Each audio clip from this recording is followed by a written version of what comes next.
and welcome back to The Movies Made Us Do It. Me and Matt are back. How are you, Matt? Really good to see yourself. Excellent. Very, very well. Your neighbour is hammering through the wall, so hopefully this quiet will continue. But we'll do our best we'll do our best to repair the audio if that comes through. But how have you been? Not so bad, sir. Not so bad at all. Yeah, pretty good. Excellent. Happy that we've seen some decent movies. I say decent movies. I've only seen one movie this week. I've seen it 3 times, though, so that helps. Oh, really? Wow. Yeah.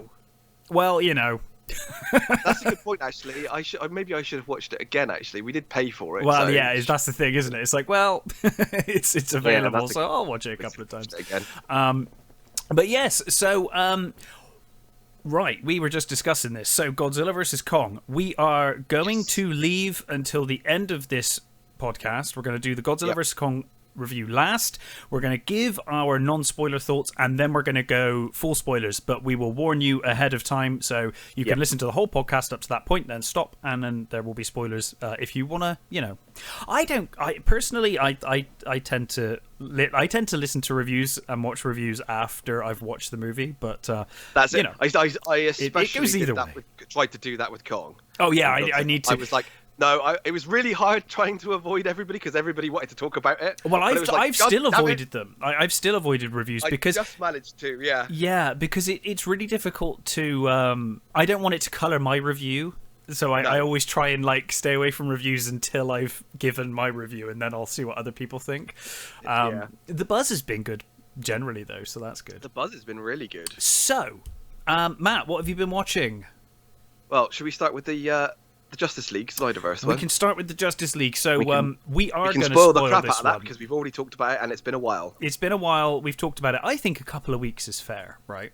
Yeah, I think so. For spoilers, so we are going to spoil Justice League. I think it's what we've always gone by, isn't it? It's like at least it's the week that it's come afterwards. out. Then it's like, no, okay, cool. We won't spoil that. But a couple of weeks later, even though that's exactly what we're going to do with Kong vs Godzilla. But we're leaving it till the end, so they've got the option to stop at that point. So Justice League, directed entirely this time by Zack Snyder. What were your thoughts? I gave my thoughts briefly last time. We didn't go into spoilers, which we can do a bit more this time. How did you find it? For the majority of it, I absolutely loved it. I agree. It is so much fucking better than absolutely agree. What they released before. I mean, it's tighter. It's just the characterizations are better. Cyborg's story is just—he's the heart of the film. Yeah, there's been a lot of stuff coming out about that guy. What's his name?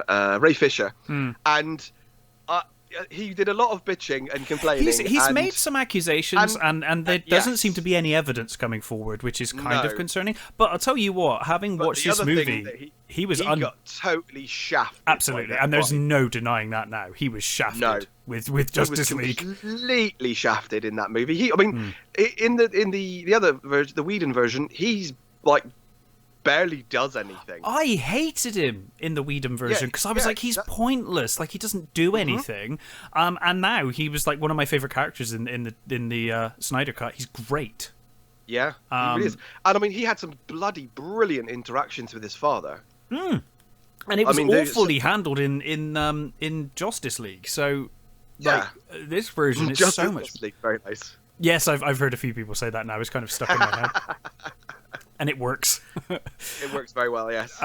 So it's his relationship with his father, his relationship with the team. I loved the I love the way that he can see things now, he's walking through the world in his own head, or walking through the internet, I guess, and all of that. I loved all of that.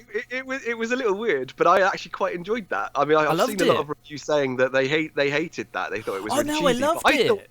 I thought it was brilliant. Seeing him walking through World War II, just in his football gear and stuff, talking about the Nazis finding one of the mother boxes. I loved that. I thought it was great. Yeah, I thought it was really good. I really liked it. I think a lot of people objected to the him following the lady around with and losing her job and giving her money to sort of to sort of help her out and stuff. I didn't mind that at all. It's after all, it is a Justice League movie. I mean, why not? Yeah, you know, and he's trying to find purpose. You know, having lost his what he feels is most of his humanity, and he looks terrifying now for the most part, I guess, to normal people, with all those enhancements and stuff. So no, I didn't mind that. If they'd done. I didn't think it went over the top. If it went over the top, I think it would have probably annoyed me, but it didn't. It was a nice little moment, and it kind of shows that he's trying to do good. Exactly, and it showed you everything that he's capable of. You know, I thought that was really, really good. I liked, even though it's weird, I loved the weird Norwegian singers, or whatever they were, Icelandic singers. I really liked that. I don't know why. I love those. I love that sort of Icelandic sort of dirge type stuff. Anyway, sure. But I thought it worked really well that they were like, you know, singing for the guy who helps them. I actually really liked that. Overall, I think the other songs that they chose in certain places were like, why have they done that? I think they just didn't have any budget to fully score the 4-hour Snyderverse, because you can tell when the original score comes in, it's amazing. But those filler songs sound awful to me, all of them. Some of them are very odd choices, very weird. But I did like the little sort of like the Icelandic singing or whatever. I can't remember what nationality they were supposed to be now. I'm not sure. I found it really awkward, personally. But then at the same time, I can see the point behind it, and I kind of like it because they are treating them as kind of almost kind of mythical. Savior. They're mythical beings. Totally their savior. If it wasn't for him, they'd have died like years ago. Yeah, it's how Zack Snyder seems to characterize all of the Justice League. They're all sort of seen as those kind of archetypal mythical gods. But that's exactly what they are. Yeah. That's the thing. That's always been one of the major differences between DC and Marvel. Absolutely. Marvel's always prided itself on its relatable characters, or it's tried to. Yeah. You know, like Spider-Man in particular. Yeah. Whereas DC wanted to make new gods. They literally are, you know, titans. Yeah. They're reworking of Greek myths. It's as simple as that, you know. Yeah, I agree. And in Wonder Woman's case, it's totally that. I felt that her early scene when she does the bank the bank scene or the museum scene or wherever the hell they are in England. Yeah. I thought that was handled so much better in this version. It was. I thought it looked great. Looked better. There was a lot more to it. I still don't think she throws it far enough, though. No, I didn't think that. Pretty sure that's going to take out a few things. When they said, was it, I don't know, what is it, 6 blocks or something stupid like that? It's like, yeah, that's going to do some damage to at least the tops of those buildings. I would have thought so. Yes.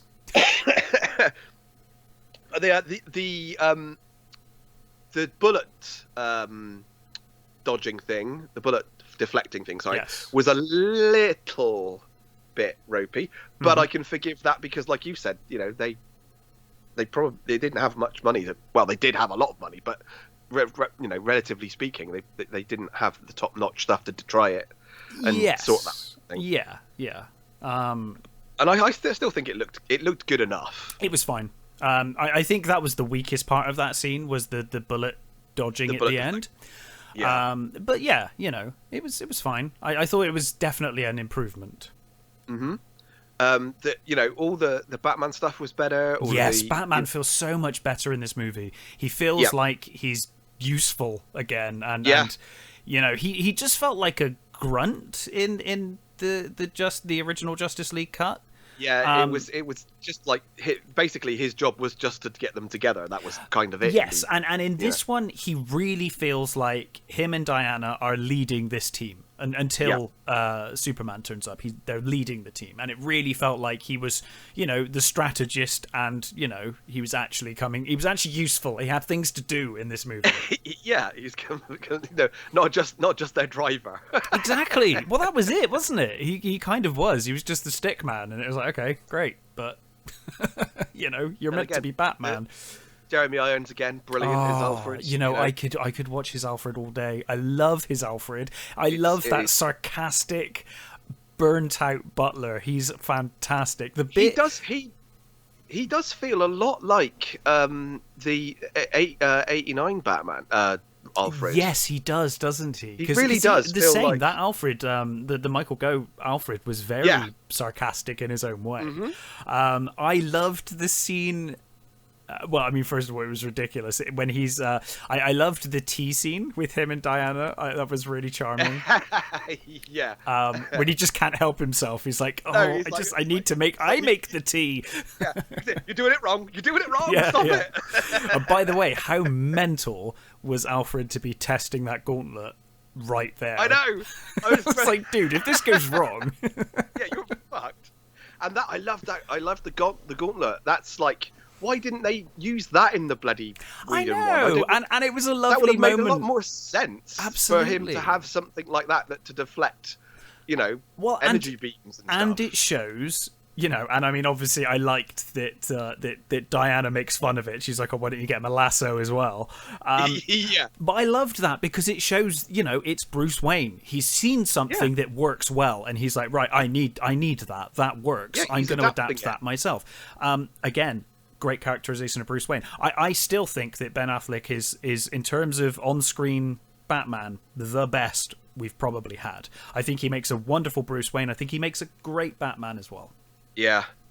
I mean, I think the Bruce Wayne. I think you've got to look no further than the beginning of Superman versus Batman. Yeah. When he's trying to get to the Wayne the building. Absolutely. He is absolutely fantastic in that scene. He is. Really. And he's just, in that moment, he's not just Batman, he is Bruce Wayne, he's trying to get to his people. Yeah.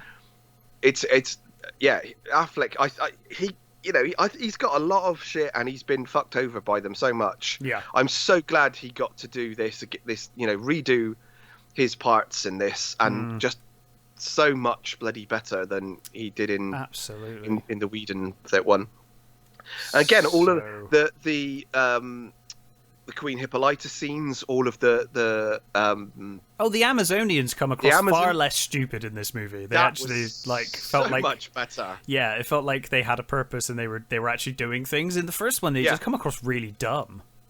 Although I do find it weird that even though the mother box hadn't moved yet, although all those women with their bows pulled.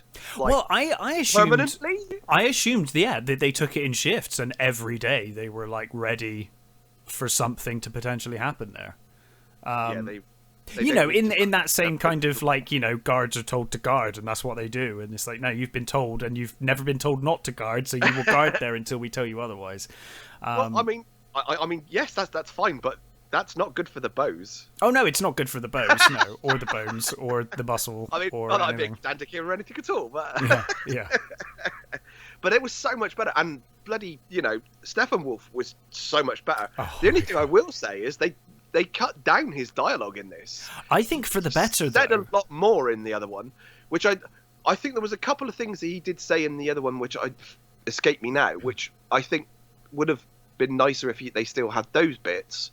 Not all the other stuff, that was rubbish. But I'm sure there was a couple of lines that I think that they cut out that I thought, they were actually quite good lines. But overall, I mean, he looked so much better. Oh my god, he looks like the most metal thing ever now. Yeah, he's amazing. He's totally a Man of War cover. It does look very good now. I much preferred that design. Much preferred.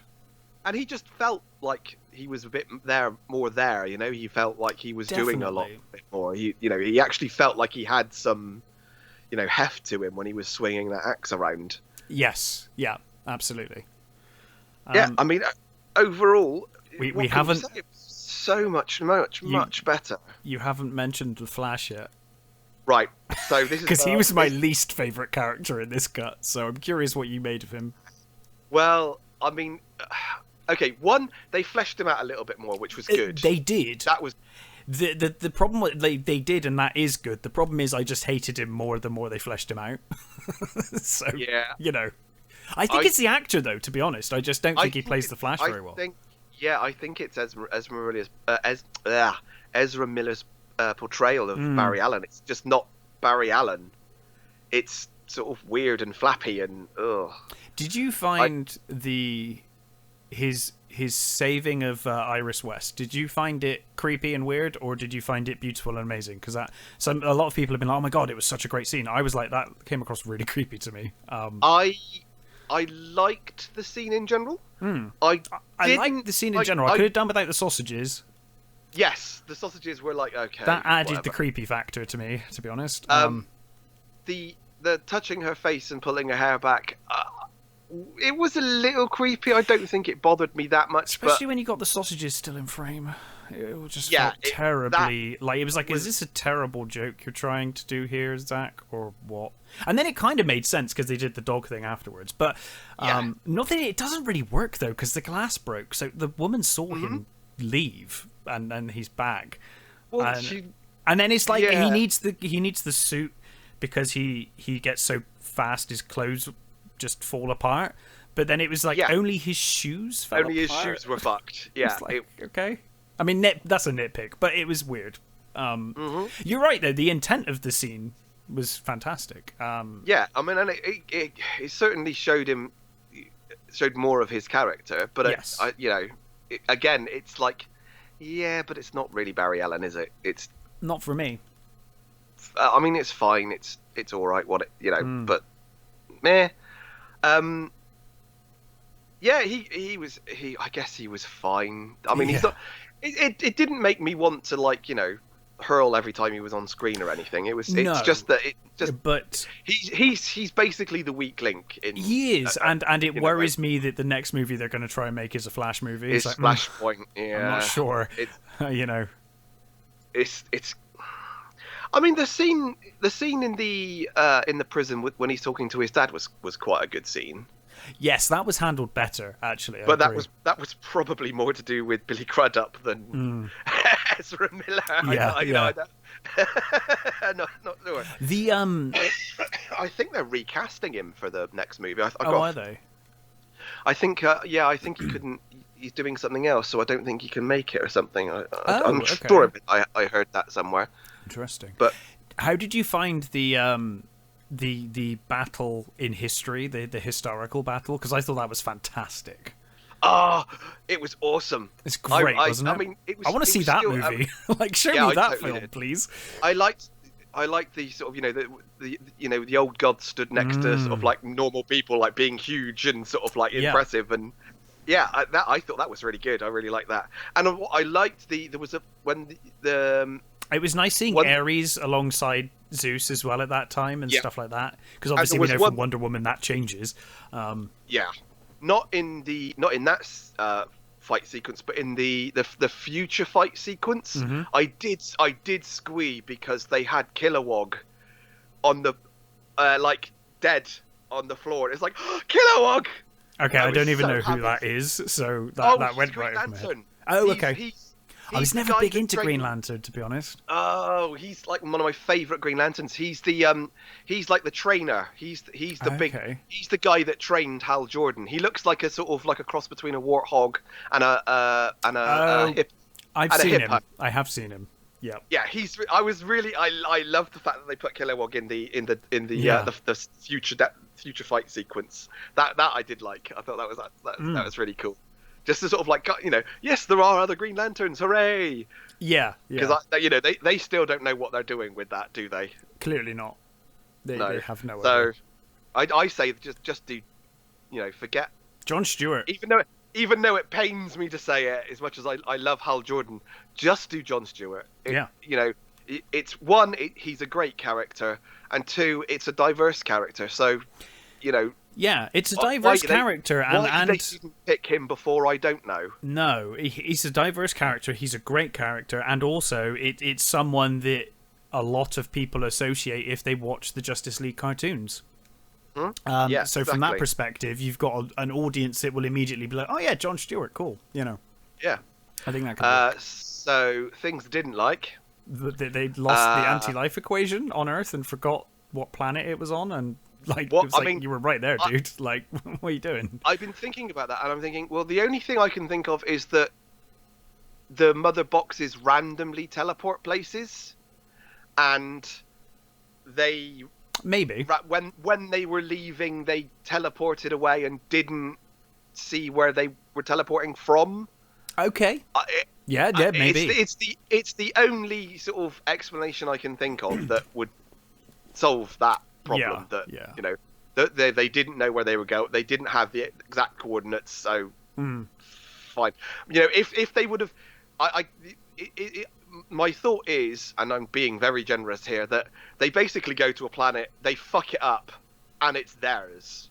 Yeah. They've never been beaten before, so why, you know, they've never had to remember coordinates before. Yeah, fair enough. And they do say that he's done like 10,000 worlds or something, so it's exactly, like, you know. Exactly. So, I mean, it's a naff explanation, but it's the only one that vaguely makes sense on that thing. I lost my train of thought. What was the other one? Things you disliked. Yep. What was? Oh God, there was another one to do with that as well. I can't remember what it was now. I'm sure it'll come to me. So the future scenes, pointless. I could have completely done without that. I thought it ended nicely, and the epilogue was completely pointless. I think if that epilogue, they could have cut it down and just stuck it in the middle somewhere. Yeah. As part of one of his dreams. Yeah.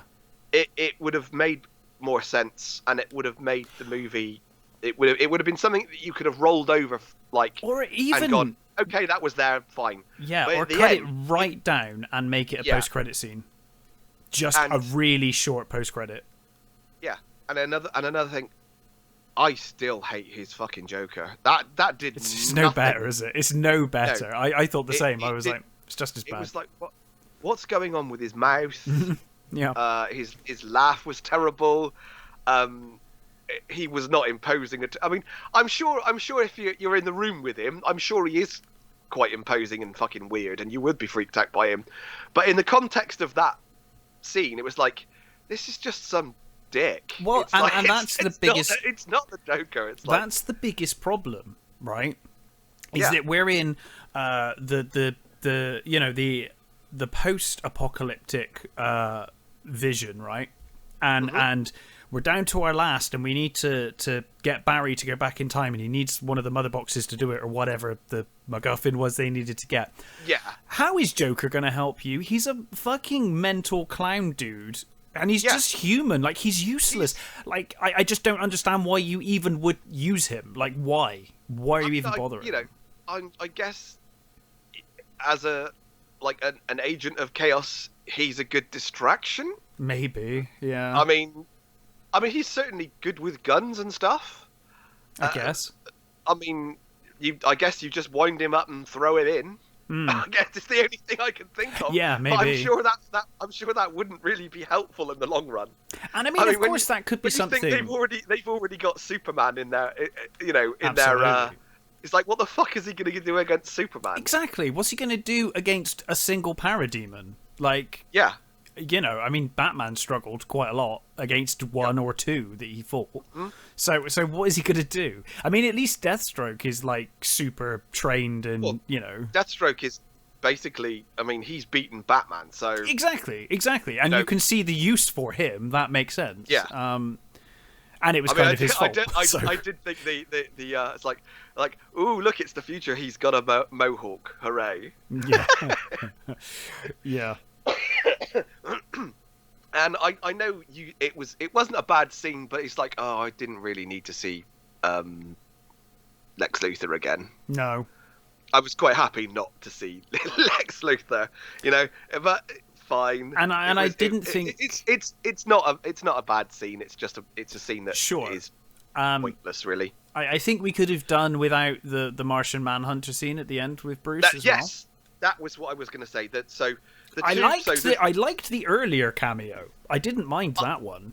The one where he was Martha. Yeah, that was fine. I would have left it there, to be honest. Kind of thought that detracted from Martha and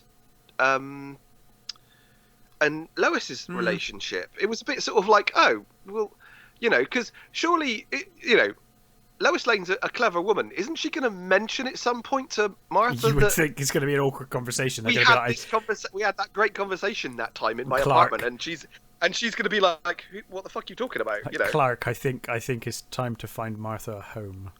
She's finally gone senile. Yeah, she's forgotten exactly. like half the conversations I've been having with her in recent weeks. Yeah, I mean that, and the end scene with the Martian Manhunter turning up was like, what was the point of that? That was so weird. I also thought he looked a bit ropey, to be honest. I wasn't keen on that design. He was not. It was not a good look, was it? No. It was a bit. And I think they could have probably done better to just continue hinting, because it's been long rumored that he was going to be Martian Manhunter. Yeah, and I think you could have hinted at it without showing us and just been like, yeah, it's probably him. You know. We kind of all accepted that he was probably the Martian Manhunter. Yeah. I think, you know, and you know, it was you didn't need the second scene. It was a bit, or I don't know, maybe they could have done it differently. The sort of weird rolling out of bed thing, and like him going out onto the sort of lawn to talk to him was a bit just weird. It wasn't very Batman-like, was it? No. It was just odd and a very strange. I always think it looks. I don't know. I always think it kind of belittles Batman when people catch him. When people like he was completely unprepared for that. Like Martian Manhunter could have just literally sliced him in half there and then. And that would have been the end of him. And I kind of feel like it should have been more. I always think of Bruce and slash Batman as being always prepared. So it would have made more sense to me if Martian Manhunter had come into that scene and there'd been some kind of countermeasure ready. Like he'd have known of his. But I guess the point was that he didn't know of the Martian Manhunter. True. I guess so. I mean, I actually would have thought it would have been better if he would have actually literally appeared in his room. Yeah. Would have been why not? It would have been ruder, but it would. I mean, also, I mean, it would have been one. Actually, I would have thought a better shock, and you know, it would have seen that Batman isn't as infallible as you think he is. Yeah.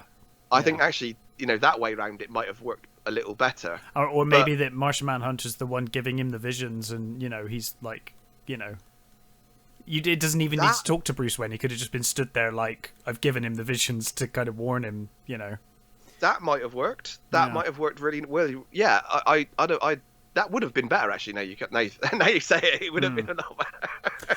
But it's a vast improvement, I think. Oh, it's a huge improvement. It was. I mean, and it just goes to show that. I mean, we could never know without going to using the multiverse whether it would have fared better the first time round if this would have been what we saw. It's a little unfair. This notion that this was always Zack's plan, because he's clearly changed things. Like he changed things that were in that were clearly meant to be in the original. He changed them because the audience reacted badly to the Justice League cut with those bits in it. So it is a little it's a little unfair to say Zack's vision was perfect from the start, because this wouldn't have, if he'd made his Justice League, it wouldn't have been this. No, I completely agree with that. I feel like you could have cut this in half and had 2 movies out of it, though. I think it would have been better served as either 2 movies or just a mini series. I think their idea as the mini series, I think, would have worked better. Yes, I agree, 100%. I think with just a few tweaks here and there, that you could have had some nice endings for an episode, and drop and the it would epilogue. have worked, and just drop it. Fucking that awful epilogue. Because to be honest, I actually think that that was one of the only ones that I did think was better from the Whedon cut, was the Superman Batman future scene, which wasn't in this version. No, that's Batman v Superman. Is that Batman v Superman? Yeah.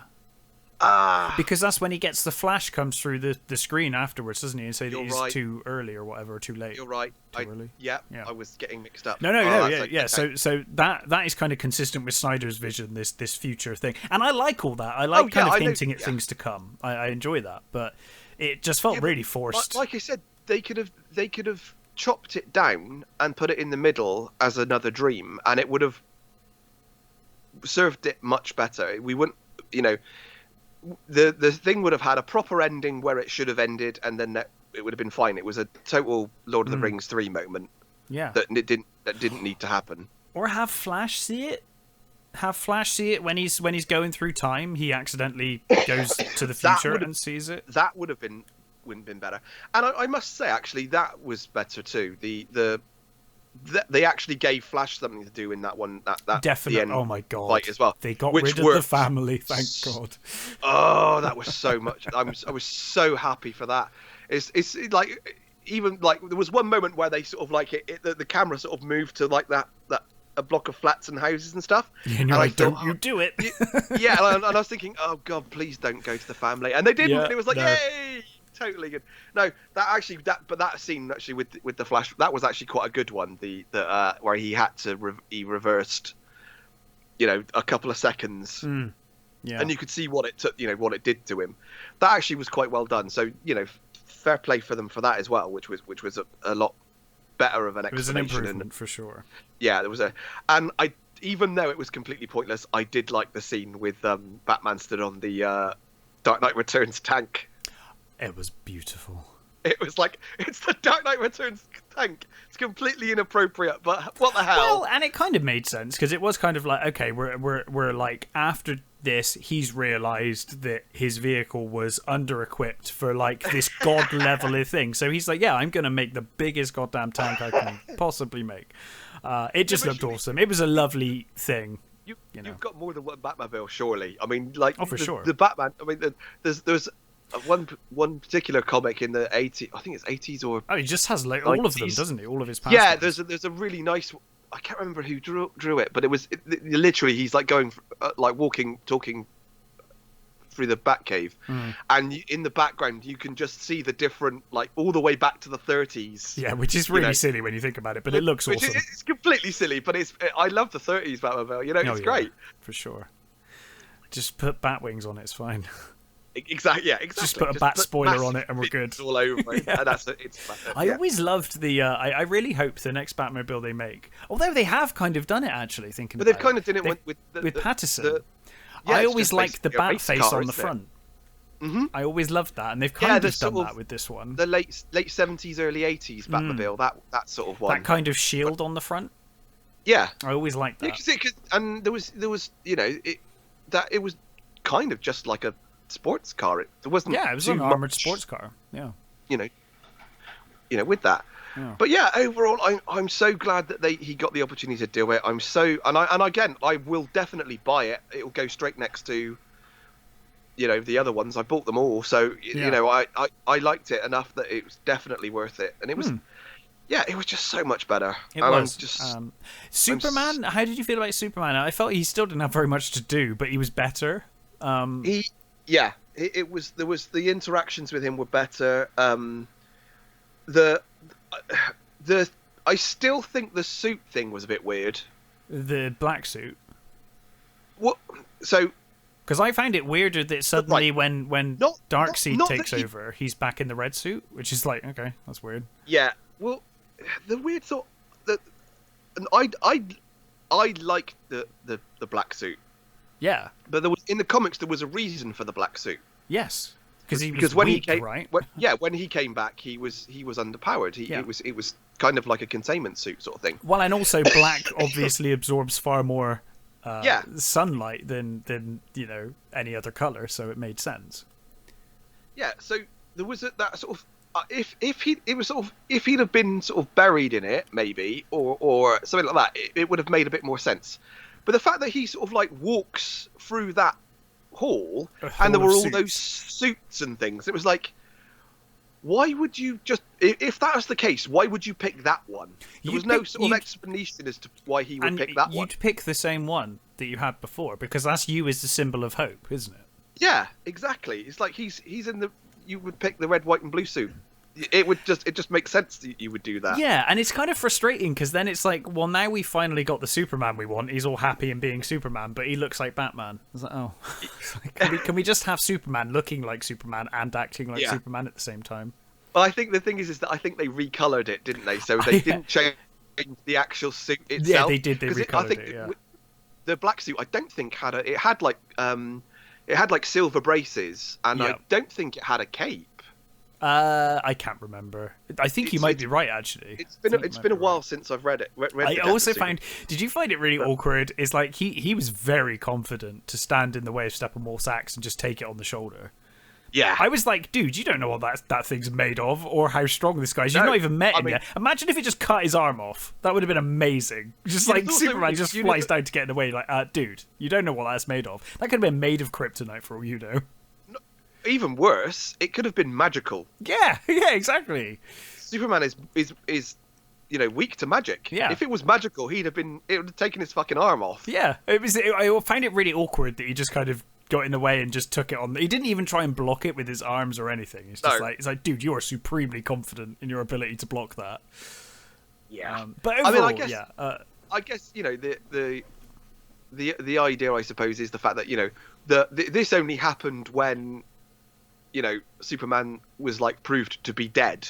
Yes, sort of thing, supposedly. So he must know that he's a big enough threat to them that Yeah, so and I guess Alfred could have filled him in on, from like data from the Batsuit or something. This is how strong he is. Maybe.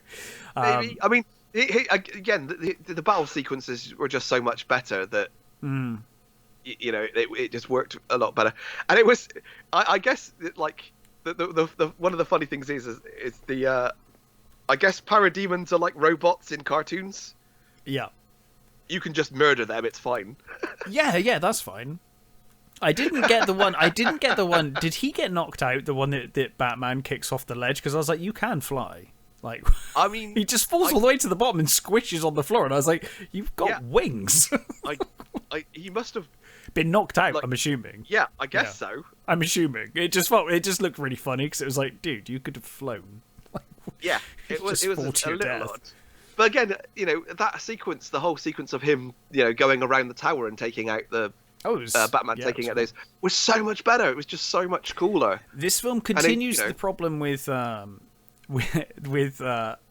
Wonder Woman and them conveniently forgetting at times that she's got super speed, because she's super fast. Like when she goes into the bank, she's super fast, but then suddenly when she needs to get her sword, she's really slow, and it takes the Flash to go and speed up. And it's like, and again, what? She's super fast though. Like that was also pointless as well, because he pushes it into her hand and then she lands. She doesn't actually do anything. No. So she didn't need the sword anyway.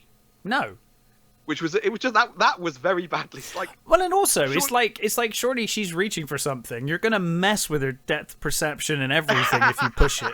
Do you know what I mean? It's gonna really mess her up, isn't it? Like suddenly, like imagine if you were trying to go and grab something and then it moved, you'd overshoot it, or it just wouldn't work, would it? It's just, So, you're not anticipating. But that's a nitpick. It's a nitpick. It's a nitpick. But it is like, it's one of those weird things where it's like she is super fast.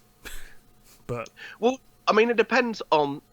The thing is that she's fast enough to stop bullets. She's fast enough to bloody exactly. She's fast enough to stop bullets. She's obviously not as fast as the Flash, and she's obviously not as fast as Superman.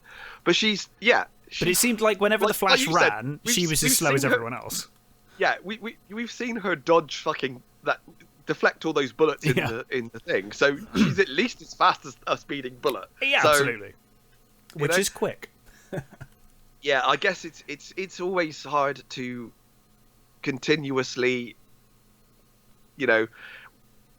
use their powers and absolutely not and trying to put them in danger to give them stakes is harder, for sure, when they are practical gods. So yeah, I guess you just sort of chalk it down to fine, whatever. Okay.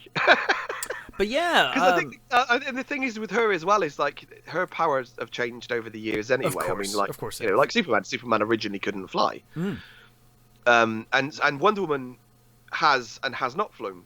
Yes. So it's like if she can, this one doesn't fly. No, she kind of jumps very far, I guess. Yeah, and I mean she's got the invisible jet in the.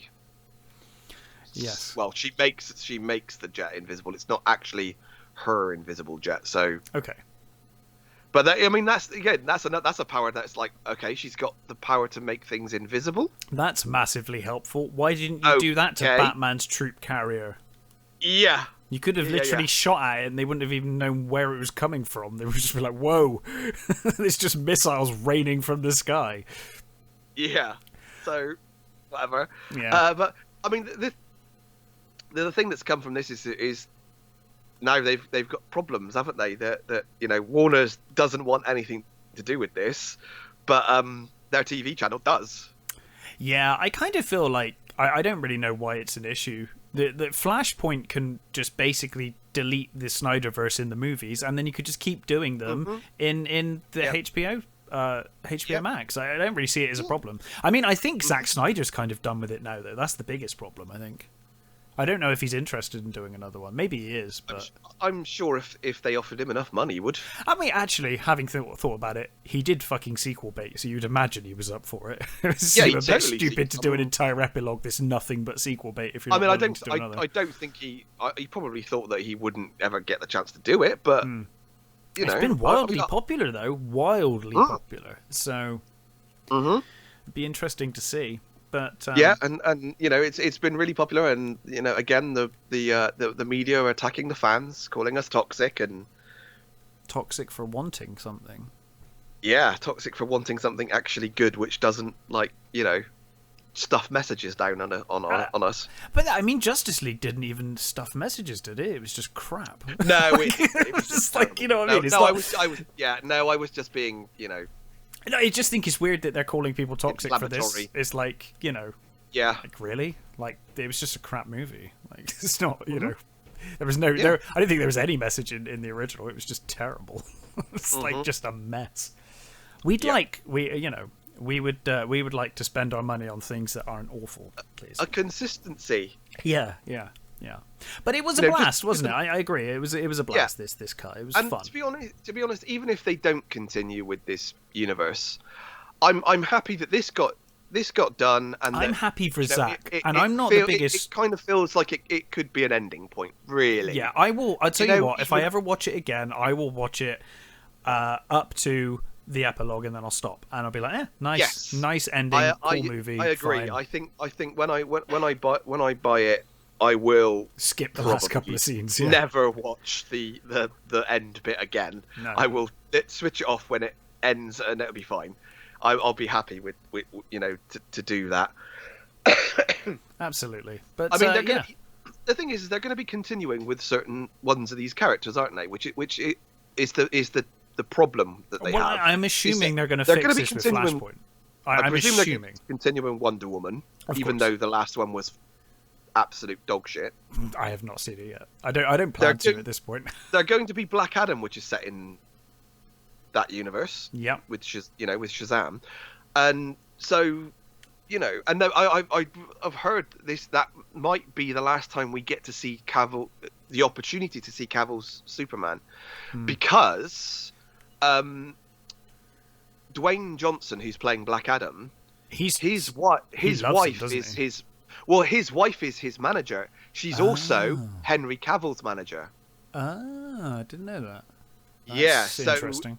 There's the chance that we might actually get even if it's a small cameo of Cavill in the Black Adam movie, which that would be awesome. I mean, Black Adam will just flatten him.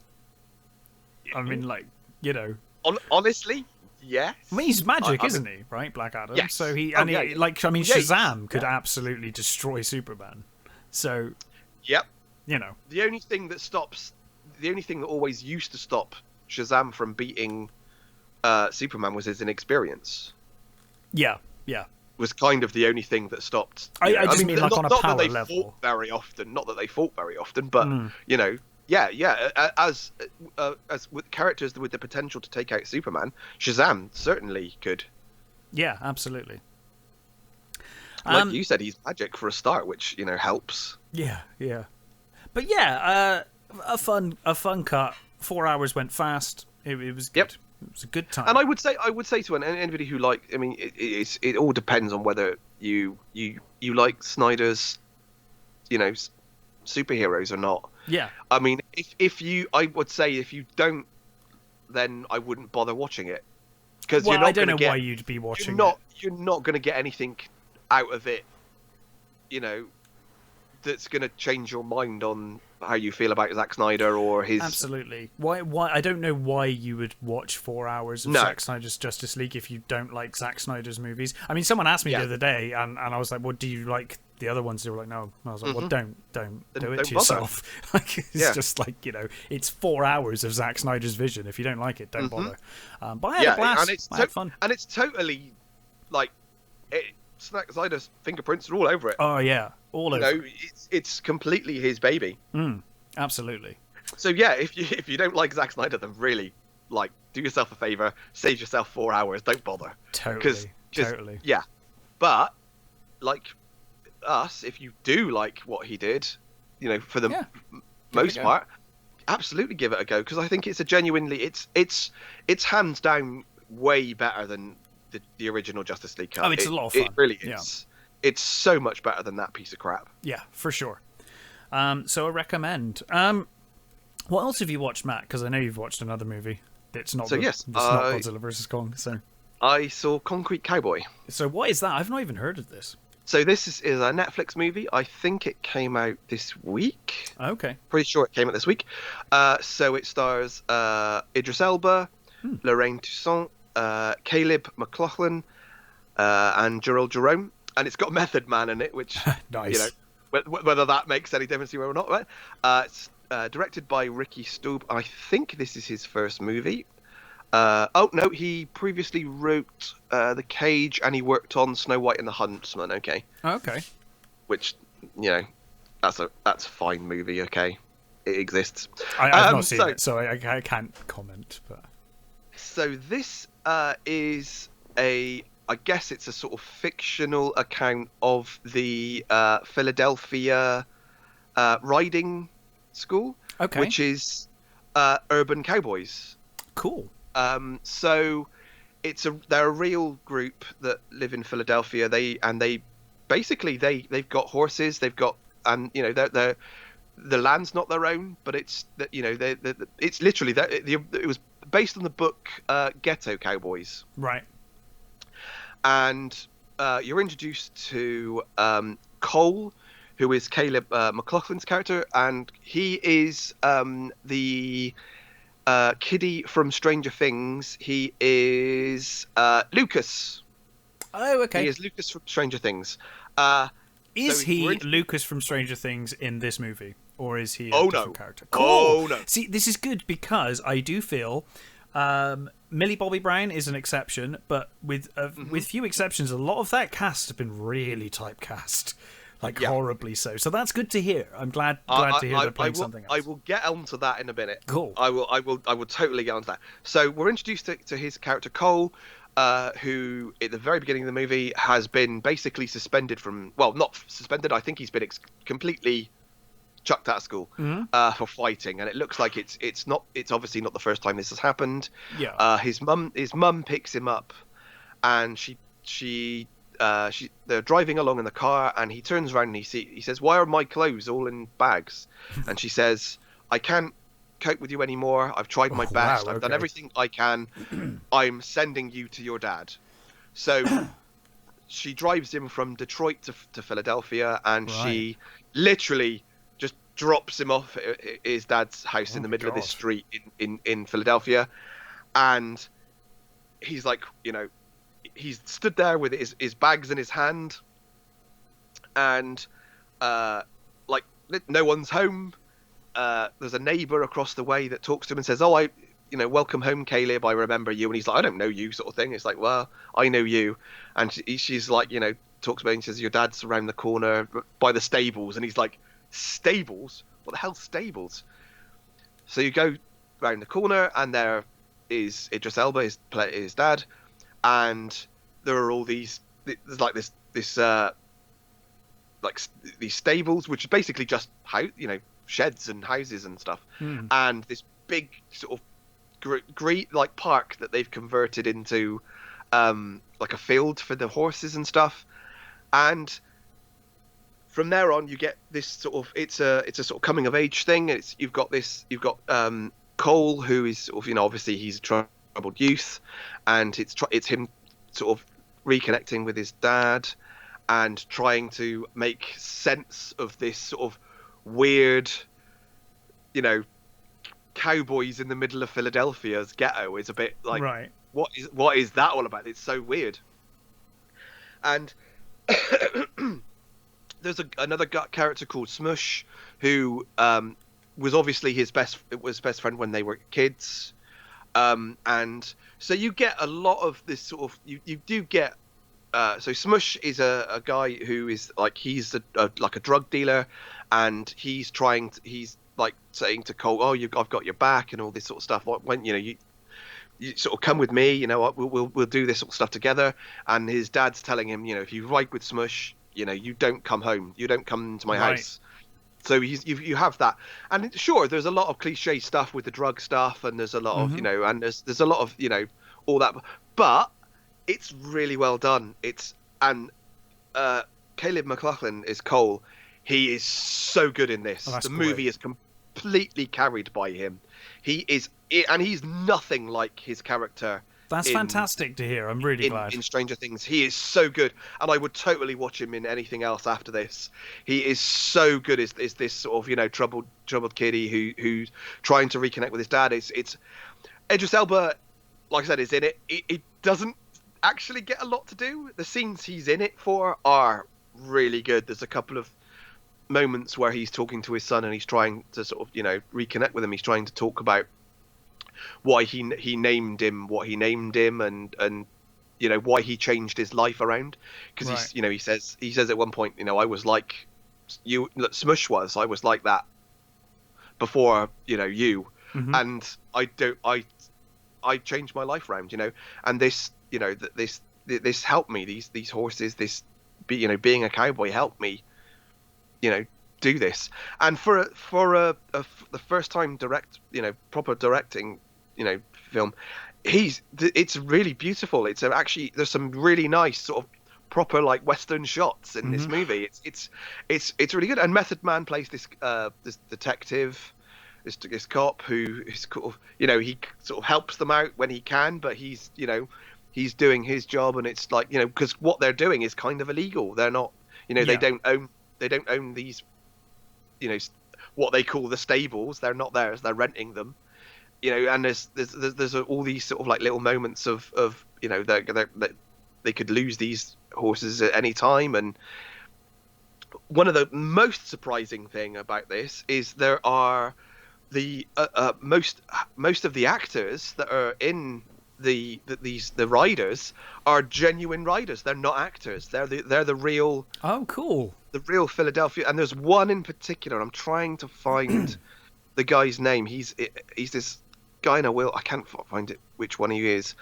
He's a guy he's in a wheelchair, and he's not in real life. He's not paralyzed in real life, but his character is. He has these amazing. He's like completely not an actor at all, and he's having this brilliant.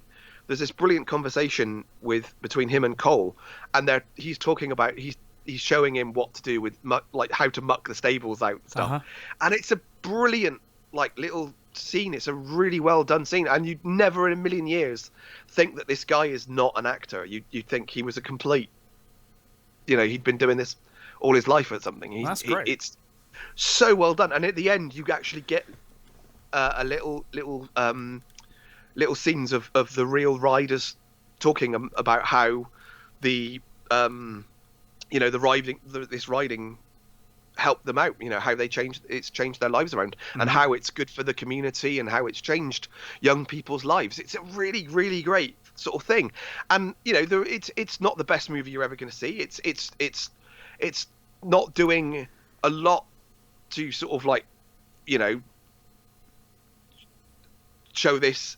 It's at the end of the day, it's still a slightly cliched coming of age, sure, ghetto story. That's fine though, But exactly, that's what I'm saying. The performances bring it up, so make it such an enjoyable film that I really liked it. I would recommend it. I think it's a really nicely done film, and I completely, like I said, I will completely you know, Caleb McLaughlin, in the last sort of season of Stranger Things, he got fuck all to do. Yes, he really did. You know, he was totally in the background in that last season, and this completely shows how good he is. He is a good actor. He is. That's great news. He's gonna be you know, I think definitely one to watch out of those. You know, like you said, other than Millie Bobby Brown, who is constantly proving how good she is. Yes. Apart from her, the others, you know, the main guy, he's been in loads of horror. I've seen him in loads of horror movies, but he's pretty much playing the same character. Pretty in all much. Those movies. He's in Ghostbusters as well, isn't he? He is, yeah. Which I am still looking forward to. I'm still hopeful for. Oh yeah, for sure. He just doesn't look like he's playing much of a different character in that. No, you know, no, just no, again, he he was in The Turning as well. He plays a little bit of a different character in that. But that's a rubbish movie. And I did see someone suggest that he should play Miles Morales. I thought I would be happy to see him as Miles Morales. He's a really good little actor.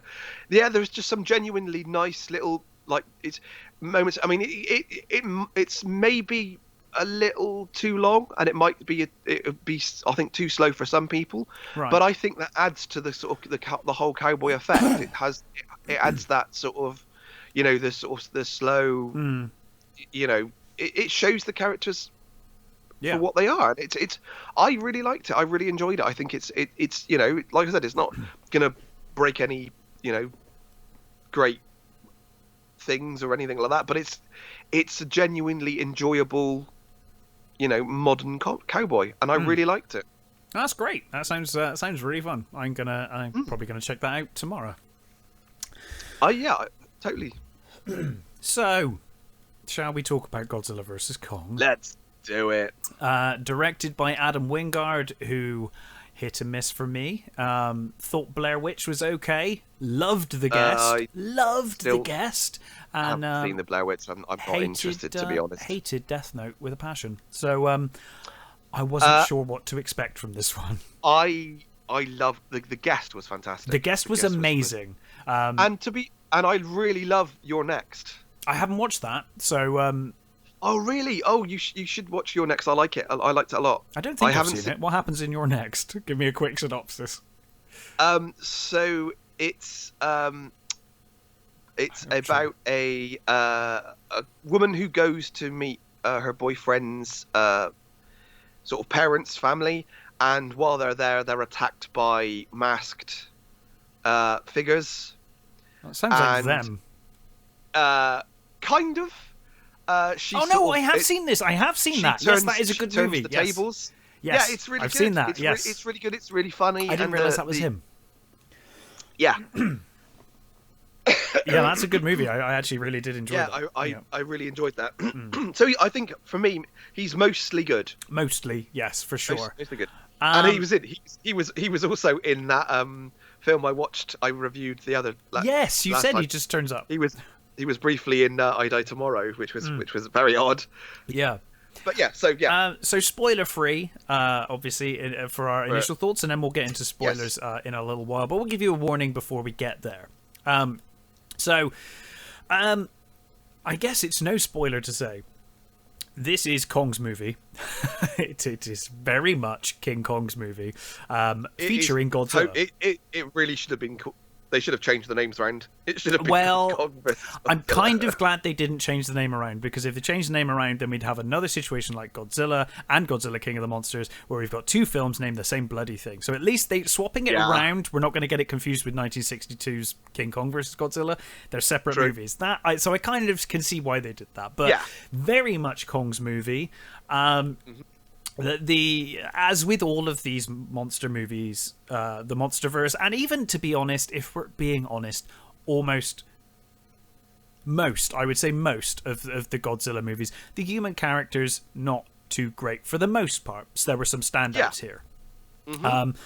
I honestly could have done, if I'm being critical here, I honestly could have, and we'll go into spoilers as to why I think this more in a minute, but I honestly could have done without Millie Bobby Brown and her group's entire story. I would have dropped the whole thing. I completely agree with that. I thought that Kaylee Hottle as Gia was massively compelling, and I wanted to see way more of her.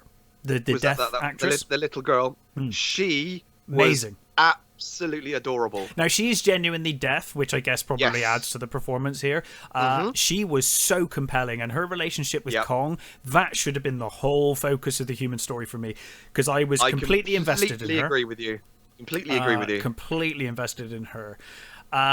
And then you had like weird, like Carl Chandler as Sir not appearing in this film. Like it was like, what? Because like I know obviously he was in King of the Monsters, but it's like, why are you here? Like you're literally like, it was like, I guess they were big characters in the last movie, and that's fine. But it's like, did you need them now? Like, well, I think kind of what they were trying to do is they were trying to have a team.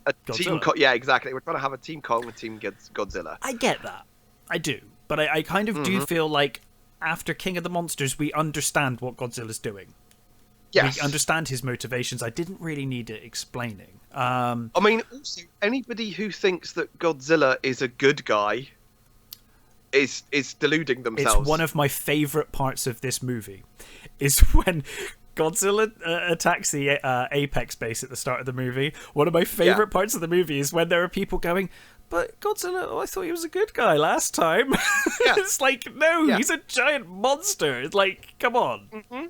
He's not. He is neutral in this film. I mean, obviously he has been a straight up villain before. Yeah, but generally he's just a force of nature, and he, he's in the MonsterVerse. He's just keeping balance. He's kind of been both. He's been a villain, straight up villain, and he's been a straight up good guy in the past. But from what just a force of nature as well. Yes, from what they've set up in this iteration of it, balance. He's kind of like, he's Cthulhu. He's like Cthulhu. He doesn't care about humans. He doesn't even really notice them. He for the most part. Balance. He just maintains balance. That's kind of what he's been doing. But yes, I did like that. It was that made me chuckle. The news reports of like, oh, we thought he was a good guy, but now he's like, yeah. Funny that. Like, I will get into this with spoilers, but. Actually, I'll save that for the spoilers. Actually, I will say overall, I had an absolute blast watching this movie. I had so much fun. It's the majority of the movie. It's just a genuine, lovely monster movie. It's great. It's got some truly great stuff in it. That action I really set pieces are incredible. Some of the best CGI I've seen in a movie. I mean, I wish I could see it in the cinema. Good lord. Yeah. They'll probably re-release. I'm sure they will. I'm sure they will. I just wish my first experience of it could have been on the big screen in England. Here, by the way, if you don't know, we literally cannot go to the cinema. So it's not like we even had a choice. I think we will soonish, but I'm not holding my breath. I thought Tom Holkenberg did a really good job with the score, although I really missed the Ifukube theme. I really wanted it. It kind of homages it, but it wasn't there. So I do think that Bear McCreary did a better job with the score in King of the Monsters than we've got here. Yes. But there was some really nice... I don't want to belittle this score because it was really good. No. It was still a good score. But the problem is Bear McCreary's pretty awesome. So yeah. And there were some lovely homages to 1962's King Kong versus Godzilla, which I appreciated. I thought they were well placed. I really did. There was a couple of little smiles. But we'll get to those. We'll get to those in certain bits. It's certainly, again, it suffered from too many characters. Oh, for sure, way too many. There was way too many characters. It's like, okay, we don't need this person. We don't need that person. We don't need that person. We really don't need that person. It kind of feels like it kind of feels like they obviously didn't want Godzilla to come across as the villain, which is fine. Godzilla has often been the villain in the past. I've no problem with Godzilla being the villain. But obviously in this MonsterVerse, he's not. He's just balance, and that's kind of what he does. And that's fine. Yeah. And I don't think we needed Millie Bobby Brown's team to explain that to us. I think we could have seen that towards the end, and people could have acknowledged it on screen and been like, oh, that's why. Like, we understand now. And I think they could have done it without this whole team. Completely. I will also say, personally, I thought that Julian Dennison was laughably bad in this film, distractingly bad. Me and my fiance were laughing out loud whenever he was talking. It was that. I mean, he was totally one of the like early Godzilla kids. Yeah, he kind of was. He kind of completely annoying as fuck. He was annoying as fuck, and it was weird because it was like he's there for comic relief, but then you've got Brian Tyree Henry, who was a much better comic relief, stood right next to him, and it was like, well, why have you got two comic relief characters? It just felt like he shouldn't even be there. It was weird. Just as fucking annoying. He was, but at least he was a little less insufferable. His character as well. Yeah, I did. All of them. I mean, I love Madison Russell, played by Millie Bobby Brown. I just felt like she shouldn't have really been in this movie. She didn't really have anything to do. Nope. But overall, I had an absolute blast.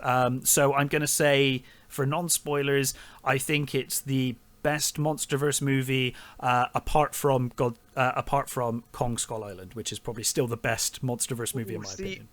I don't know. I think I preferred King of the Monsters to this. Mm-hmm. Fair enough. I loved King of the Monsters, as you know. I gave it a pretty glowing review at the time. The problem that this movie does suffer from, I think, is after the massive escalation of King of the Monsters, this is almost a come down. I get that. Yes, it does feel a come down from Ghidorah. And all of that. And every other monster going. Well, we'll come to that in the spoilers because that was a big disappointment for me actually. But yes, okay, fair enough. I get that. Yeah, like that. That's fair. Like Skull Island, I think is fantastic as well. I think I'm not saying that's. I'm not sure how. Where I think I would say they're probably on the same level for me. I like them both. Okay. Yeah, fair enough. So yeah, I think King of the Monsters has been my favourite of this iteration so far. Yeah, that's cool.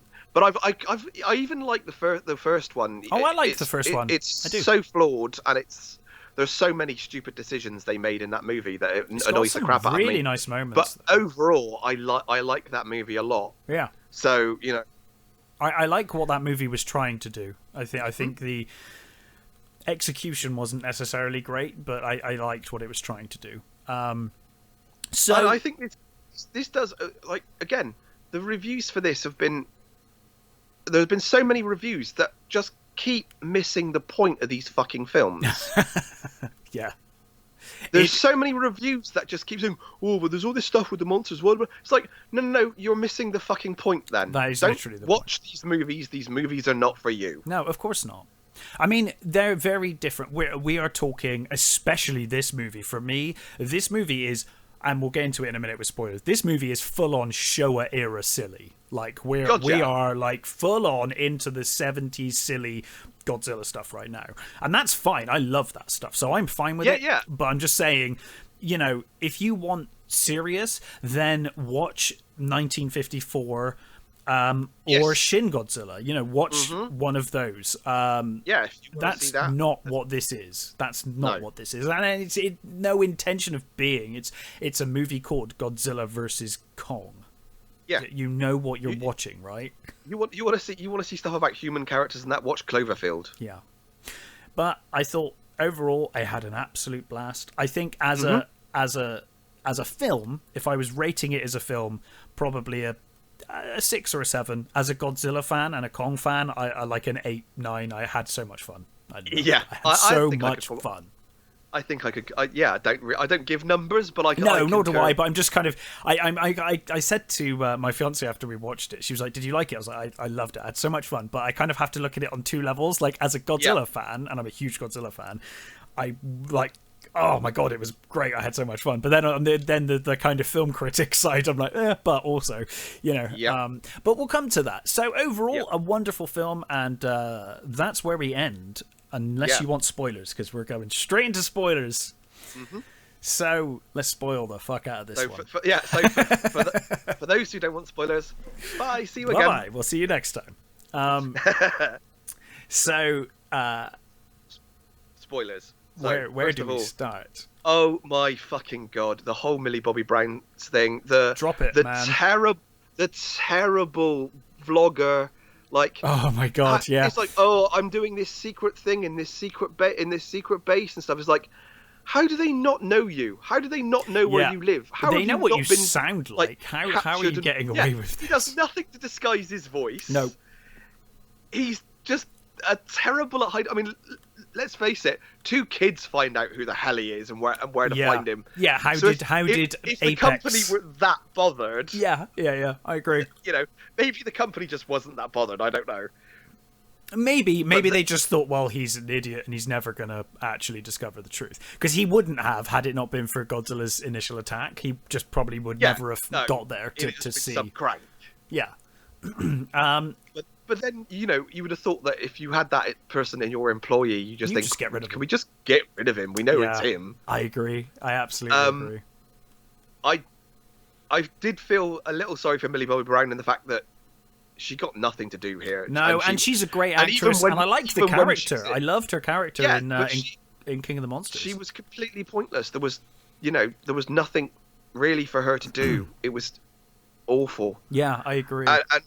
And I'm so disappointed that I absolutely adore Rebecca Hall, and she again got nothing to do. Again, though, I think that group, Alexander Skarsgård, Rebecca Hall, and Kaylee Hottle, that group should have been the focus because I liked Alexander Skarsgård. I liked his backstory. Didn't get enough time. It was a good performance, but it felt really rushed. No, they could have fleshed out. If they could have got rid of the Millie Bobby Brown stuff, they could have fleshed out those characters and used any exposition that needed to be done through them.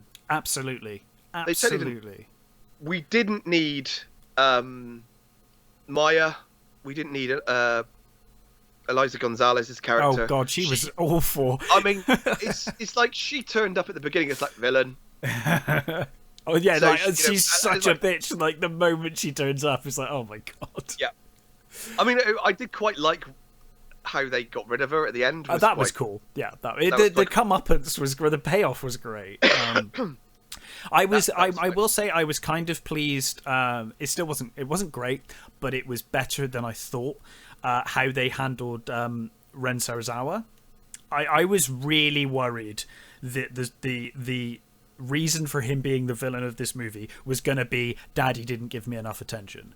And that would have annoyed me way more. It wasn't very fleshed out. I must have missed something because I didn't think he was his son. Yeah, he's his son.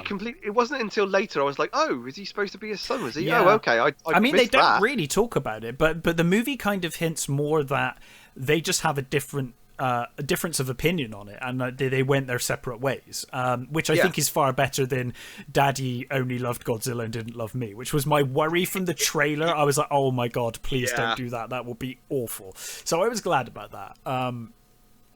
But yeah, I thought the human characters, as always, I think there was a good story here. That's the thing. I do think if you focused on the Gia story, that was great. So there was a number of annoying things with that. So one? Let's do annoying first, and then talk good after, because we've kind of gone down that hole now, haven't we? The whole, you get the scene where they've made this big fuss about when you get to like the entrance of the Hollow World, the Hollow Earth, gravity reverses and you get crushed and you die horribly. Yeah, blah, blah, blah. One of the worst ways you could possibly die. Yeah. What happens to Alexander Skarsgård's brother? Yeah. And they make this big thing about it, and they shoot through, and you get that 2001. I was gonna say Voyage Home time travel journey. Yes, bit. Yeah. Warp. You get the weird warp thing through the motion picture. Tunnel. Yeah. And then Godzilla. Towards the end, Godzilla breathes a hole to the center of the Earth, and they just fly through it. Yeah, well, I guess they've shown that the ship is capable of it now. The main thing I had with that, and that does touch on something that is weird. I don't mind it, right? I'm used to. I mean, Shin Godzilla. If you look up the original plan for Shin Godzilla, like. So overpowered, it's insane, right? That shit. And I'm fine with that. I am absolutely fine with that. If that's the way they want to go with this. That's what they were doing. Yeah. I'm fine with it. The problem is now, I don't know where you go from here. Because you have just shown that Godzilla has the ability to split the Earth in half. Yeah. If he just kept shooting, that would have come out the other end of the Earth.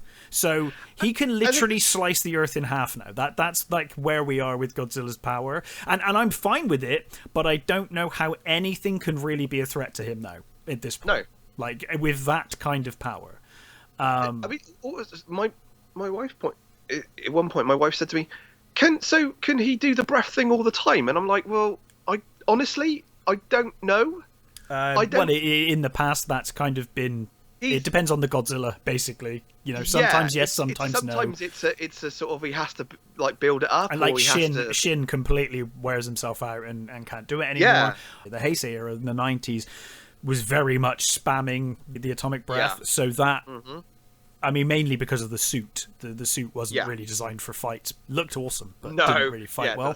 So it was mostly spamming lasers between them. Is that the cat ear, the cat face one? Yeah, my favourite. My favourite design of Godzilla. That's my favourite design as well. I love the cat Biolante Godzilla is my favourite design. But because of that suit, they couldn't really do the fights they used to do. You know, the wrestling fights that we had in the Showa era. So that was much more spamming atomic breath and laser attacks from monsters. So it depends on the Godzilla. In this, it looks like he's got no end to his ability to do the atomic breath. He can just do it for as long as he wants. Which is fine. I just don't know where you go from here, really. No. Because one thing and I guess this will take us nicely into things I loved about the movie. I was going to say, I'm not finished with the bad things yet. Continue then. I'll come to it in a minute. Okay. The other thing I didn't like was I did not like Mechagodzilla's design. Hate it. It's my least favourite design. He looks goofy.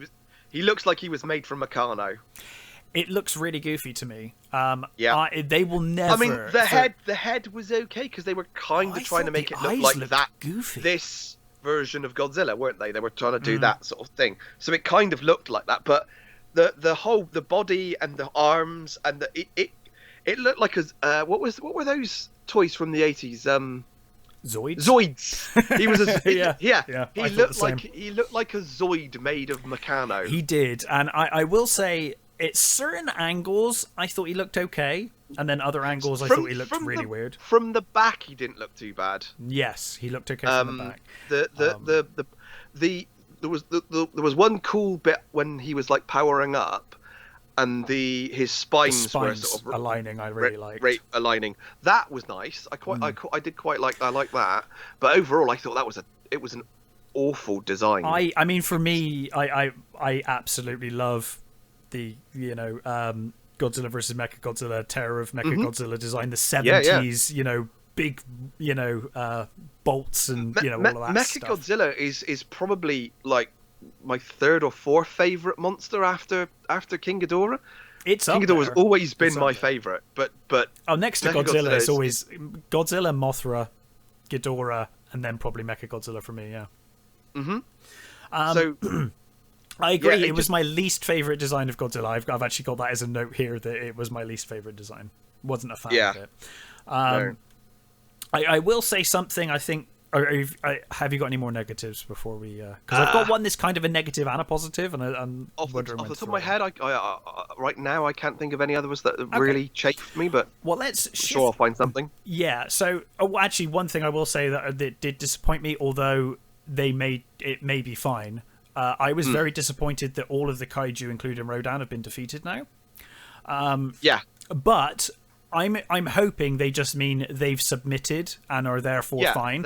If they've done that, that's fine. The opening credits kind of made out like they'd been killed, and I was like, no, don't kill, because some of those kaiju designs were great in King of the Monsters, and now you've just gone like, they're gone. Like, no, why? Like, I'm hoping it just means that Rodan's gone back to his volcano, defeated, and he's going to stay out of the way, and they've agreed to stay out of the way because Godzilla is going to kick their ass if they step out of line. That I'm fine with. I hope that's the case. Yeah, if they've actually done like an X-Men and just killed them off, that would be annoying. That would suck so bad. And I was a little disappointed we didn't see more kaiju in this. Like on some of the kaiju we saw from King of the Monsters would have been nice just to have like a a little like Monster Island panorama, a moment of Rodan, with Rodan and just sat there or one of the others sort of like moving around. Even a fight with when they couldn't take Kong on the aircraft carrier anymore and they'd try and airlift him, just to see Rodan, he's on Godzilla's side just coming in to kind of try and keep, that would have been that would have been awesome. But yeah, I was a little disappointed by that. So one thing I think was really good, one thing I'm really glad they did in this movie, but it does fuck up continuity with all the previous movies, is I think they fixed the technology. I think the futuristic setting works far better for this MonsterVerse now, but it does not mesh well with King of the Monsters or 2014 at all. Like, we've gone decades advanced technology-wise in the space of 3 years. Like, we've gone into, like, Pacific Rim levels of technology in, like, 3 years. It's like, whoa, okay. That was a bit weird to me. So I'm glad they did it, because I think it works better. But they should have done it from the start. It feels jarring to go into this movie. It's like, whoa, when did all this technology happen? Because the most technological thing we had in King of the Monsters was the big wing, wasn't it? The flying wing. Which was... I can't think of the name of it. But, you know, and it was like, okay, that's kind of ridiculous, but it's still somewhat grounded. In this movie, it's like, no, we're going crazy. You know, there's a German plane from that I don't think ever got built that was designed like that. So it's not, you know, that far-fetched. No, exactly. But in this, we've literally gone again. Showa Godzilla. We've gone like, you know. We've almost gone to the aliens, and I'm fine with that. I am absolutely fine with it. It just doesn't mesh very well with the previous movie. It feels. I feel like if I went from King of the Monsters to this, I'd find it quite jarring and just be like, whoa, like the technology's on a whole nother level now. I have just thought of the other one that I didn't like as well. So Kong is in this dome. We don't know. Yeah, I want to see more of that. How did that happen? All they said was we fucked up. This storm appeared. It completely wiped out the natives. It's like, what the fuck? What is that? All you're going to say about that? Well, I'm hoping that the anime will fill that in. The little girl is the only one left. It's like, what? Can we have a bit more explanation for that, please? Can we? What the fuck about that? You know, that I feel we need more of an explanation than a storm appeared. It fucked shit up, and now Kong's in this dome. Wouldn't it have been so much cooler if we had a flashback to King of the Monsters and saw that Ghidorah's storm ruined the island, and it's just ever since just ruined the island? Like, that would be so cool. Yeah, I agree. A little bit more of an explanation would have been nice on that. It was fine, but it was like, I really want to see that story now. Like, how did this happen? What happened to Skull Island? Yeah. So, and maybe some of it hit the cutting room floor. I don't know. But... Well, he said so. Adam Wingard has said he's got enough for a 5-hour cut. And I will say it feels like that, because the front end, the first half hour of this movie is like so packed with exposition and stuff going on. It's like, whoa, we are off to the races. So, moving on to things I really liked. Overall, I had so much fun with this movie. It's so much fun. I did. I mean, it's just pure joy watching this for me. Kong is so good in this. He is. So fantastic. I don't mind that this is more Kong's movie than Godzilla. We had a movie. No, I don't mind really. I think King of the Monsters showed us a bit more Godzilla, but sure. Obviously, more Godzilla the better. But I do think King of the Monsters showed us what Godzilla's about. We haven't seen much of Kong, so I'm okay with it. True. I loved. Because it would have made no sense. I really love that they make it clear in this movie that Kong has little to no chance of winning this fight. Like, he's like it is literally lamb to slaughter if you let him go up against Godzilla. It's a terrible idea. Yeah. And I like that because after King of the Monsters, in the dome, I think that's hiding really him in the dome. I also like they made it very clear the whole way through Godzilla does not want to kill Kong, and probably could have killed Kong at any point that they chose to. He just wants him to fall in line and balance again. Leave, stay where you are, stay away.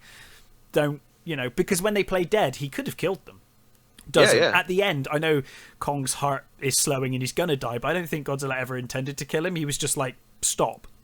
Stop.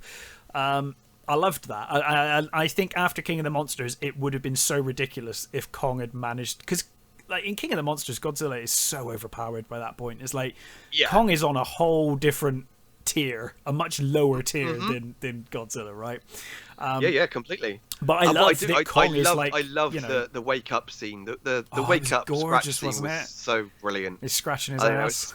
Yeah, it was absolutely fantastic. The music was great as well. I loved those bits of music that came in. It was very Skull Islandy, with that. I loved all of that. That wake up scene was amazing. And God, I want to see a movie with Gia and Kong.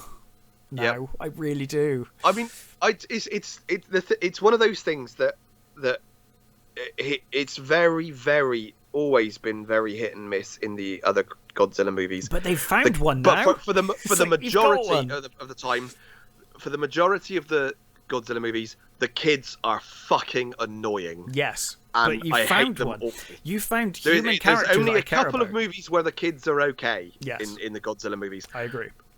And they've done a relatively good job so far of not bad of having. I mean, Millie Bobby Brown in the other one, she's actually quite a good character. She's not anywhere near as annoying as some of the other ones.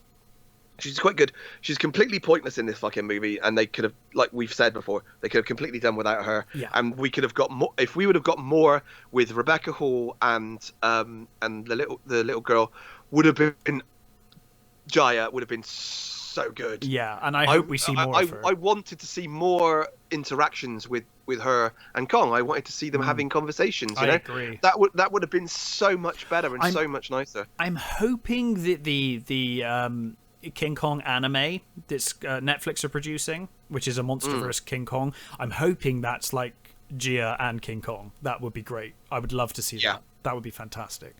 I didn't know whether that was just going to be another, like the other Godzilla one, whether it's just going to be separate. I think it's meant to be tied to the MonsterVerse. So okay. Yeah, hopefully. Okay. I hope so. Anyway, it seemed like after this movie, it would feel terrible to not be linked to it. It's like, come on, like this is the perfect thing.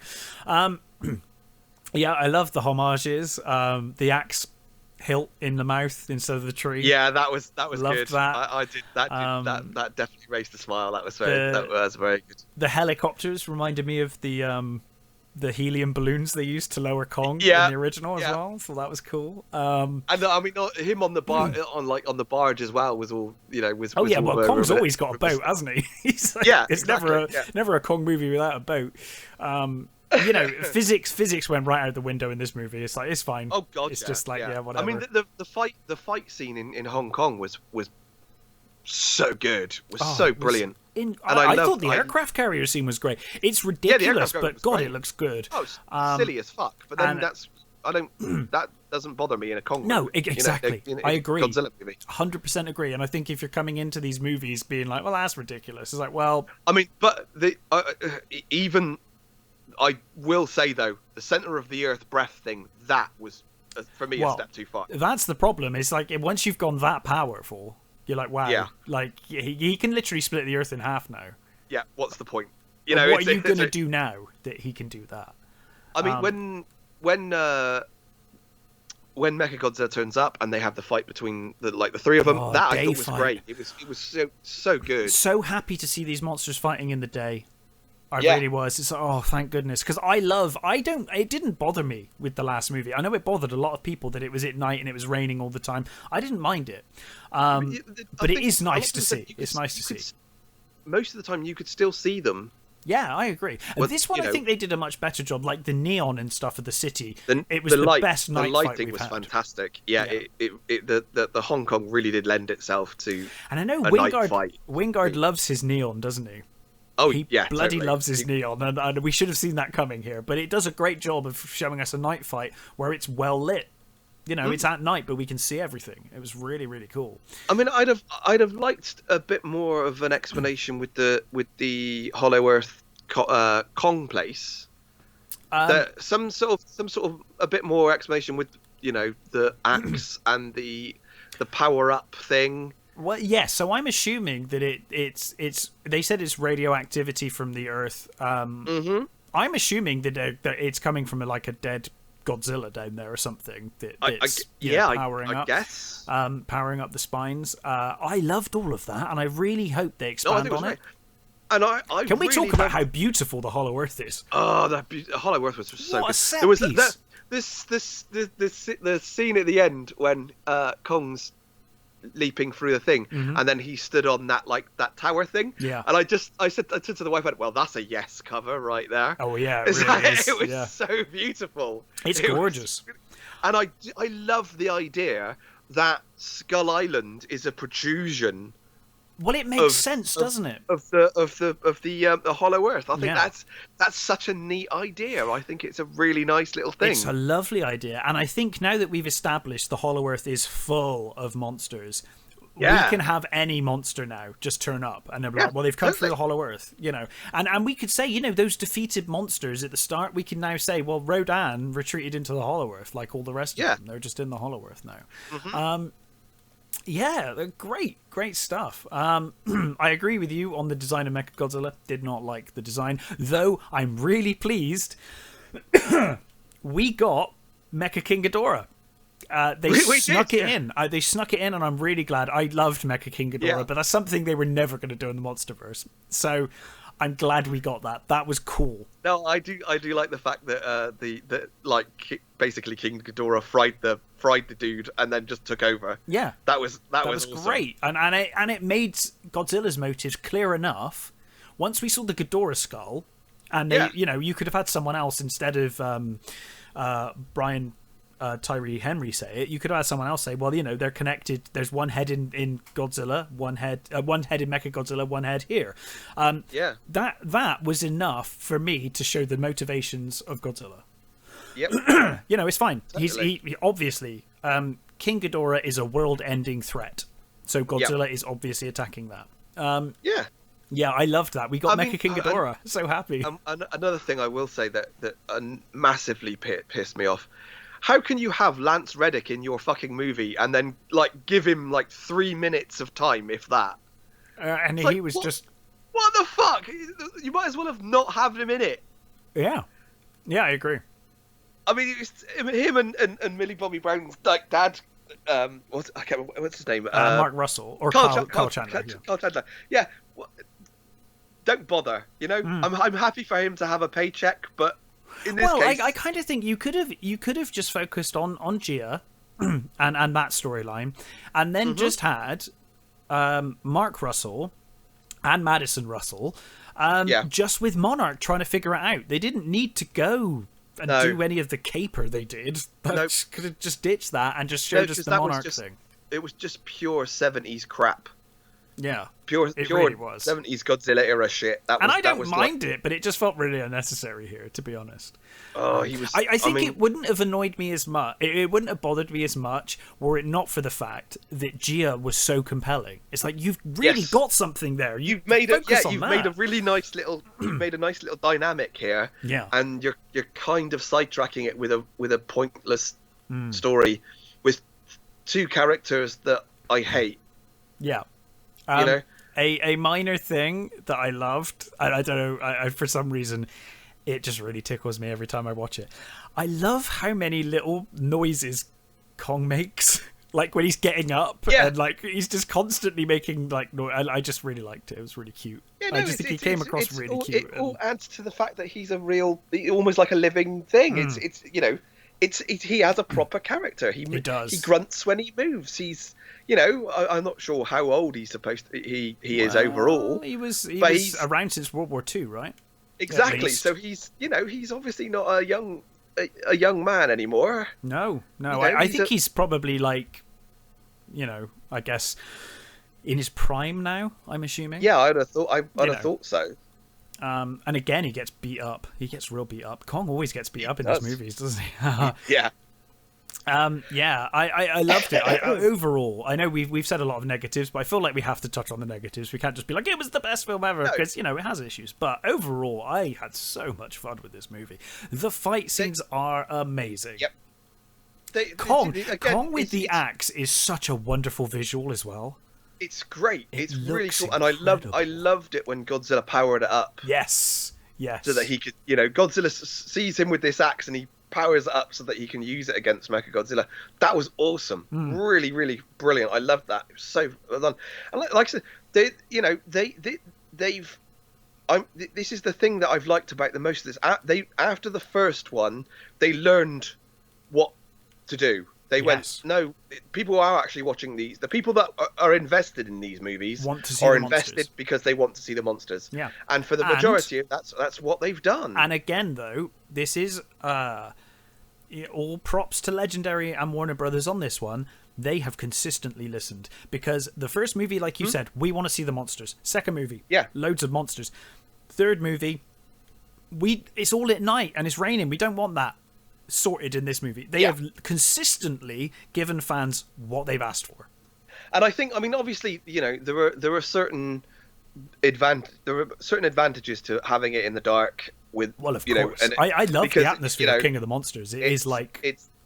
It's just easier to sort of like obscure the CG and also and also it does look a lot less silly when it's raining, and because that is one thing. When it was in broad daylight with Mechagodzilla, it does look really goofy. It's like, okay, this looks really silly. I think because it's broad daylight. If that was at night, it probably would have looked less silly. It doesn't bother me though, to be honest. I'm fine with silly. I have no problem with it. Yeah, I mean, because it's like I said, the Godzilla movies they're all fundamentally silly, no matter how serious they are. Yeah. It's just the thing. You have to have a complete suspension of disbelief to a certain degree on these things. Yeah. But we were watching these movies. I mean, I guess 54 is just a very serious movie, but aside from that, they've all got something. I mean, the original one is saying something. The original one has is Shin, actually. But yeah, it's having, and I know they've tried to do it over the years, like with the pollution, the fog monster, and all that sort of stuff. They've tried to have a half-assed environmental message before, but Return of Godzilla did it as well to an extent. Yeah, it was like updating the original theme, and But yeah, for the most part, people are going to these movies to see monsters beat the shit out of each other. It's as simple as that. That's what we love. It's what we grew up with. Yeah, and and we got it here. We got it. We totally did. This is exactly, to be honest, what you want. This is what I signed up for, and is exactly what I got. I didn't watch this movie. I didn't watch this movie and was like, oh god, I was so disappointed with that. It was exactly what it was meant to be. It was exactly what it said on the tin. Like you said, even though we've pointed out a lot of things that were terrible, I feel I have to. It's a thoroughly enjoyable, great movie. I really liked it a lot. And I feel like, being such a Godzilla fanboy, I have to say the negatives, because I don't want to be like, you get those Star Wars fans that are like, oh, everything Star Wars is great regardless. It's like, no, it's not though, is it? No. And it's like, I will say, as a fan of Godzilla movies, as a fan of Kong movies, I loved this fucking movie. I had so much fun. But as a critic, I will say, there were issues. I found it a bit weird. Did you find it, like, I felt like they needed to flesh out the way to the Hollow Earth as well? Because, like, they're like, oh, a Titan can show us. But then when Kong goes in, he just goes in a straight line. It's like, we just needed to go straight. Like, what's the problem, dude? It's like right there. They didn't really... I mean, that whole thing was very odd. When they showed... When the main bad guy was named Simmons or whatever his name is, when he turns up to Skarsgård's house, and or his office, whatever it is, and he shows him the map of the Hollow Earth, and and you see all these routes. It's like you've mapped it, dude. Like it's like you've mapped it. Yeah. What? How do you like? Why is this a problem? They never really explained why exactly you needed Kong. Like because I understand if it's like there's some sort of barrier that only a monster can get through. Yeah. Which they kind of set. They kind of do with the Star Trek warp speed moment. Yes. It's like, but then to have them completely just fly out fine later was a bit sort of, that was pointless then, wasn't it? Yeah, absolutely. And I thought as well they needed to explain a little between... It seems to be two Hollow Earths we're dealing with here, because there's the Hollow Earth that they used to move freight. Yes. And there's also the Hollow Earth that we visited in King of the Monsters, which didn't have 2001 bits going on in it. So I'm assuming there's like a higher level of Hollow Earth, which is kind of easily accessible, and then the actual center, which is the problem bit. But they didn't really do a great job of explaining that in the movie. No. And that was one of the things I loved in the when you saw when they had the underwater bits in the earlier one, and that was a full-on statues and civilization. You know, there was a full-on thing there. You didn't have any evidence of that in the Hollow Earth where they were. So like Kong's you said, thing.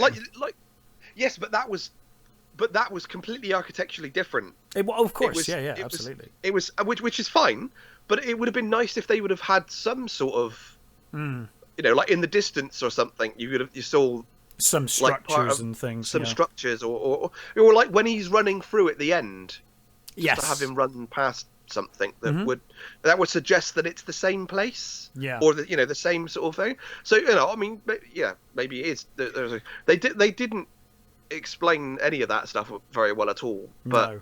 I feel like now one thing that I will say, given that both properties are owned by the same company, or at least they've got the license. They've got the license, yeah. Now that they've done this Hollow Earth and the way that the entrance to the Hollow Earth looks, it would take very little in the way of tweaking the story of Pacific Rim to make the two fit together now. Like, it wouldn't take much. Because all you need to do is just basically retcon what the Pacific Rim Other Dimension thing was to be like, oh, it's the Hollow Earth. And then it's like, problem solved. The problem you have there, though, is any kaiju that turns up from that universe is just going to get taken out by Godzilla. True. So you kind of have no need for the Jaegers. Yeah, that's true. That's a very good point. And I'd rather see Godzilla anyway, so it's fine. Oh, yeah. I mean, But yeah, overall, I had an absolute blast with this movie. Honestly, I thought it was, you know, minor squibbles apart. It was still highly enjoyable, and it's the 2-hour runtime goes so quickly. It flies by. It didn't feel like a 2-hour movie. It was there was the only time it ever slightly sagged was when the Team Godzilla turned up. That was the only times where it's like, can we just get back to the other guys? But they were brief enough that it didn't bother me that much, to be honest. Yeah, so, there was. I mean, it was also nice to see the skull crawlers again. Yes, it was lovely to see skull crawlers again. Yeah, I did enjoy that. That was quite nice, and I liked that they were breeding them. That was cool. Yeah, and I like really the sort of Mechagodzilla just completely decimating it. Yeah, just literally burning it in half. I really enjoyed that. Yeah, so overall, honestly, as a Godzilla fan, I had an absolute blast. And you know, even as just a film critic, I thought it was very entertaining. Silly, entertaining, as you would expect from a movie where Godzilla and King Kong punch each other. It has everything. It has everything you want from a Godzilla movie, a Godzilla Kong movie.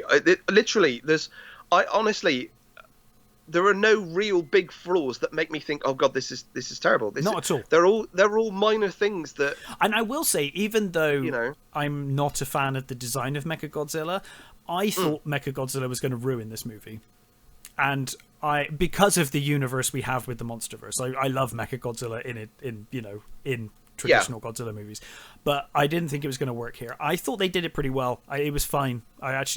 It wasn't anywhere near as bad as I thought it was going to be. I actually really enjoyed it.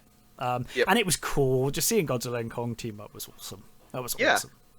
I mean, I guess, when you say where can you go from here now, I guess the only thing you can do really now is aliens.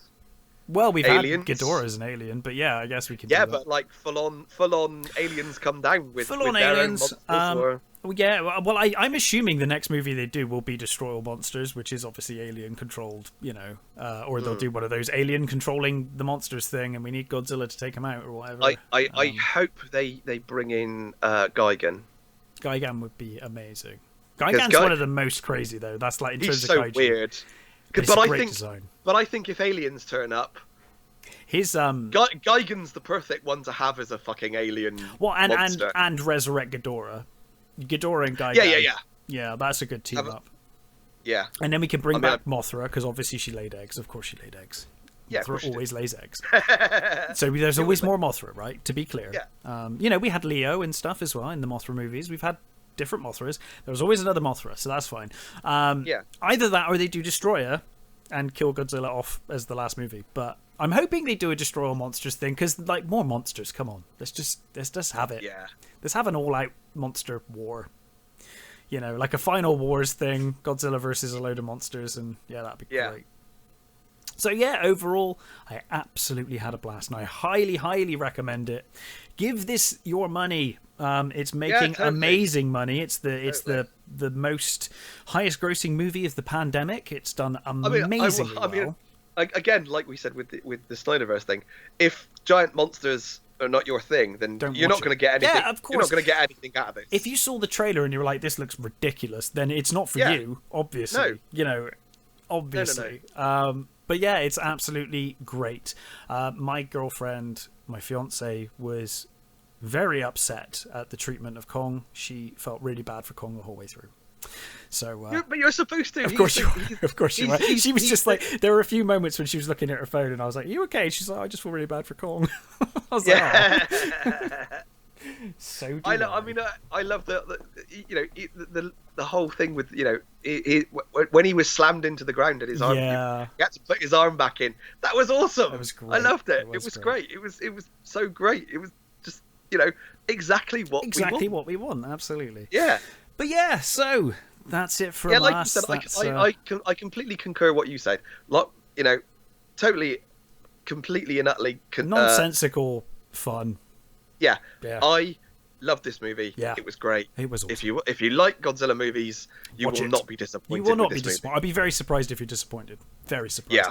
And I thought some of the cinematography was incredible as well. So that's it from us. High recommendation on this one. And watch Justice League. You know, if you think that, you know, you'd like it, it's worth a watch for sure. But yes, so next time we are going to cover Godzilla. We're going to do original Godzilla, 1954 Godzilla, and I'm really excited to do that one. I'm going to watch it in a bit, actually. Yeah. So cool. Everybody, stay safe, and you know, we'll catch you next time. Bye.